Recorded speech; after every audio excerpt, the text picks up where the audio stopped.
Hello friend, I am अभिषेक। आज हम बात करेंगे फंडामेंटल ड्यूटीज के बारे में।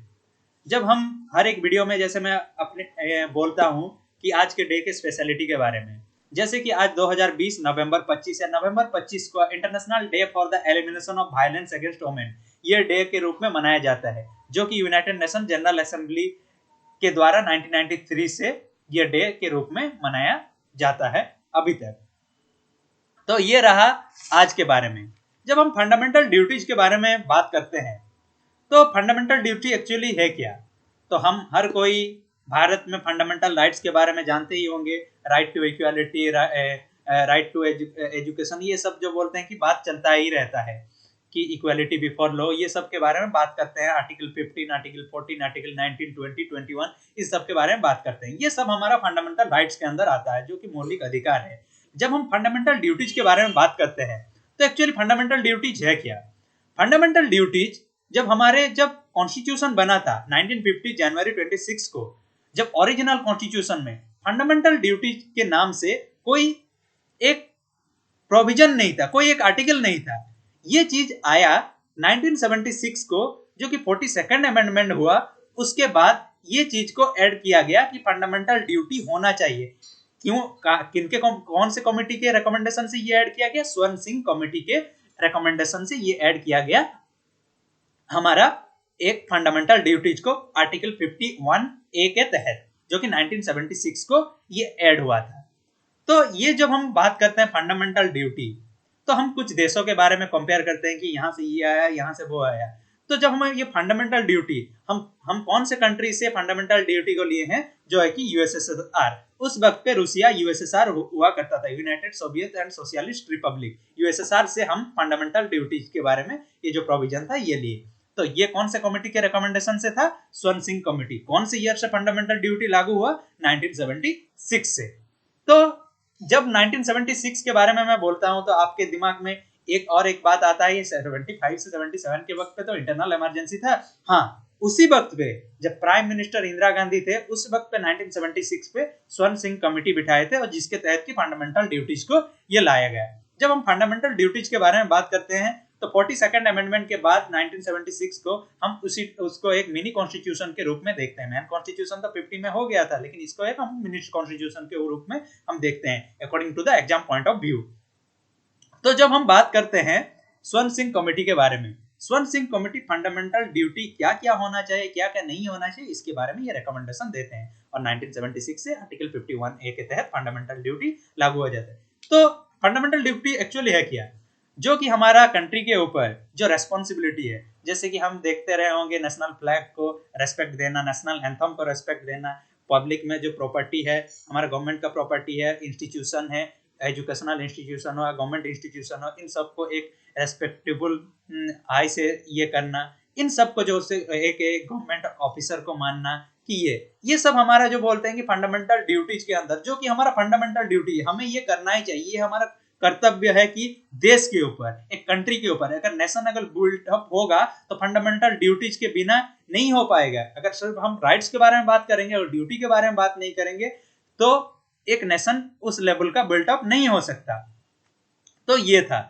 तो जब ये स्वर्ण सिंह कमेटी कुछ रिकमेंडेशन दिए इन सब के बारे में, जो कि इन्हें सम्मान करना चाहिए।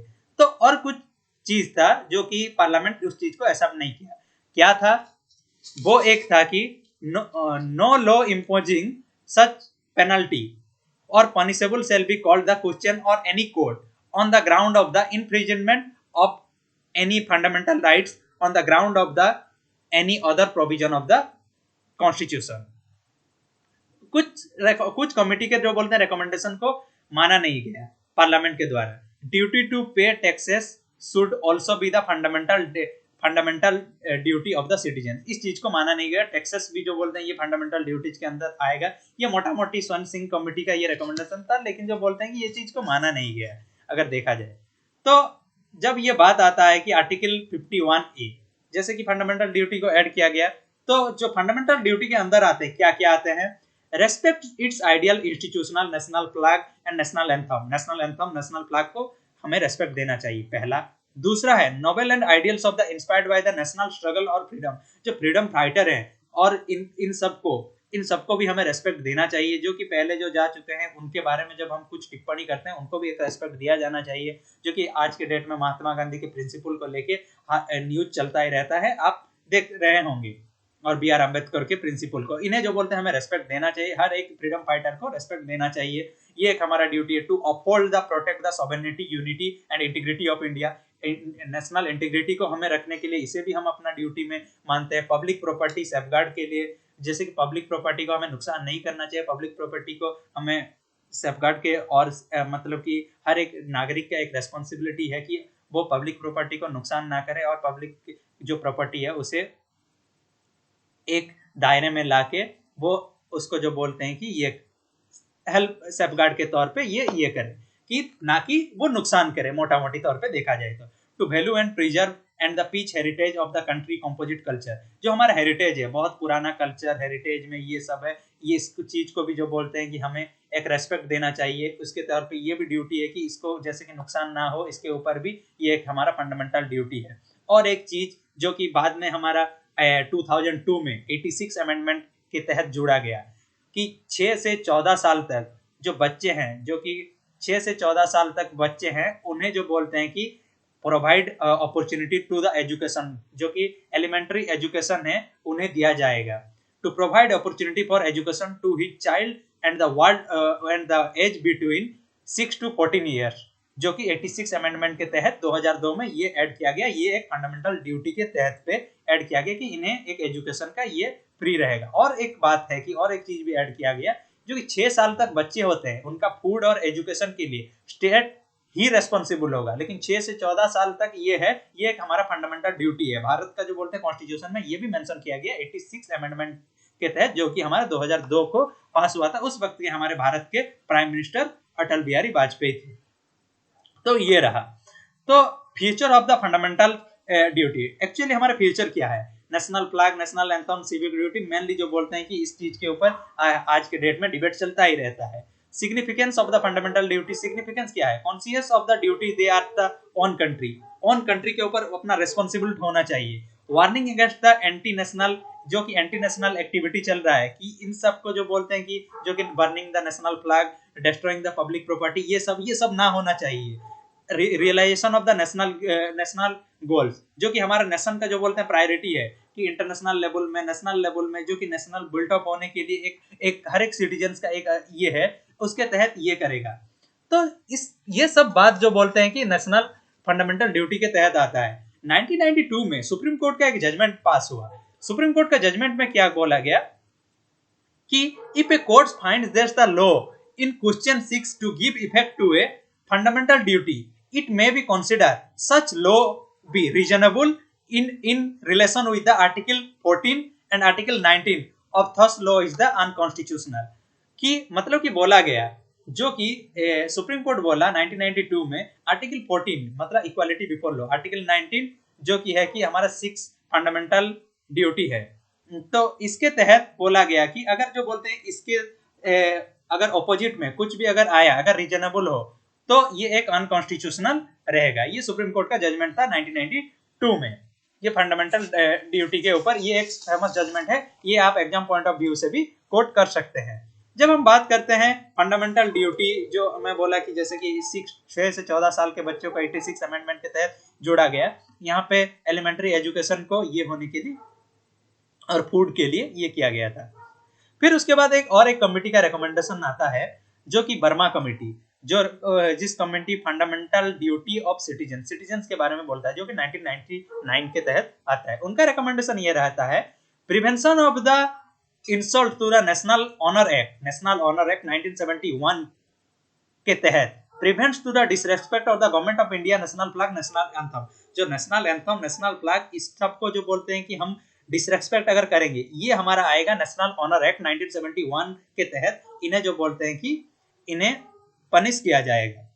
फिर क्रिमिनल लॉ के तहत जो कि हमारे जो पनिशमेंट है ये प्रोवाइड किया जाएगा। अगर कौन कौन से ग्राउंड में अगर ये हुआ तो क्रिमिनल लॉ के तहत ये किया जाएगा, in the section of the peoples of the language, racism, place of birth and religion. इसके आधार में अगर ये वायलेट करते हैं तो इसके आधार में क्रिमिनल लॉ के तहत इन्हें सजा दिया जाएगा, पनिश किया जाएगा। To protection the civil rights act 1955, civil rights को प्रोवाइड ये किया जाएगा। अगर जो बोलते हैं provide the punishment to the offences related to the caste and religion, caste and religion के बेसिस पे हुआ तो protection of the civil rights act 1955 के तहत इन्हें जो बोलते हैं कि दंडित किया जाएगा या फाइन किया जाएगा। और एक है कि आईपीसी के तहत declares the imputation of the assertion and prejudicial of the national integration punishable offence, punishable offence IPC के तहत भी अगर जो बोलते हैं कुछ ऐसा एक्टिविटी होता है जो कि हमारा imputation of the assertion and prejudicial of the national integration के खिलाफ होता है तो उसको आईपीसी के तहत उसे सजा दिया जाएगा या पनिश किया जाएगा, जो आईपीसी के सेक्शन में मेंशन किया गया है, इंडियन पेनल कोड आईपीसी का मतलब। और एक है कि जबकि आज के डेट में आप न्यूज में सुन रहे होंगे UAPA act, unlawful prevention act, जो कि 1967 है, ये रिसेंटली अमेंडमेंट भी आया है, इसके तहत भी इसको जैसे कि provide of the free the declaration of the communal organisation as the unlawful association, इसके तहत अगर ये किया जाएगा। और एक है कि wildlife protection act 1972 prohibits the trade race and endangered species, इसको भी फंडामेंटल ड्यूटी के तहत लाया गया। Forest act 1980 for the forest conservation act 1980 को इंडिस्क्रिमिनेट द डिफॉरेस्टेशन, जो आज के डेट में फॉरेस्ट डिफॉरेस्टेशन हो रहा है and version of the forest lands and non forest purpose, जो कि फॉरेस्ट नहीं भी है, पेड़ को काट रहे हैं, ये भी एक हमारा फंडामेंटल ड्यूटी है कि फॉरेस्ट एनवायरनमेंट एक्ट के तहत ये आता है, द फॉरेस्ट कंजर्वेशन एक्ट 1980 के तहत। वाइल्ड लाइफ प्रोटेक्शन एक्ट 1972 के तहत जो कि एंडेंजर्ड स्पीसीज है, रेयर स्पीसीज है, इनके तहत भी ये एक हमारा फंडामेंटल ड्यूटी है कि ये ना करें। तो ये सब है, ये हमारा जस्टिस वर्मा कमेटी का रिपोर्ट, ये रिकमेंडेशन था जो कि 1999 में ये सब दिया गया। फंडामेंटल राइट ही गारंटी देता है हर एक सिटीजन्स को या फॉरेनर्स को। कौन कौन सा आर्टिकल में ये गारंटी देता है? Article 14, article 20, article 21, article 21A, article 22, article 23, article 24, article 25, article 26 and article 28 to associate the all person whether citizens और फॉरेनर, जो सिटीजन्स भी हैं इंडिया के सिटीजन और फॉरेनर, इन सबको जो बोलते हैं फंडामेंटल राइट्स गारंटी देता है। ये रहा हमारा फंडामेंटल राइट ड्यूटीज के बारे में। अगर हम देखेंगे फंडामेंटल ड्यूटी के लास्ट, अगर एक ओवरऑल में देखेंगे, मैं पूरा ओवरऑल कर देता हूं, जैसे कि कोई क्वेश्चन में आया तो क्या आएगा, फंडामेंटल ड्यूटी कौन से आर्टिकल के तहत आता है? आर्टिकल 51A के तहत। कौन कौन सा कमेटी का रिकमेंडेशन था? एक था कि हमारा पहले जैसे कि देखे स्वर्ण सिंह कमेटी, दूसरा रहा जस्टिस वर्मा कमेटी के रिपोर्ट 1999, स्वर्ण सिंह कमेटी 1976। कौन कौन सा ये आता है? नेशनल एंथम, नेशनल ये, और जो भी हमारा ऑफेंस है, जो कि हमारा ड्यूटी है, मेनली हम कंपेयर करके देख सकते हैं फंडामेंटल राइट्स एंड ड्यूटी के साथ भी। ये टोटल रहा हमारा फंडामेंटल ड्यूटीज के बारे में। फंडामेंटल ड्यूटी 1976 में आया था, 2 कमेटी था, और ये टोटल रहा fundamental duty exam point of view से भी। अब ये थैंक यू।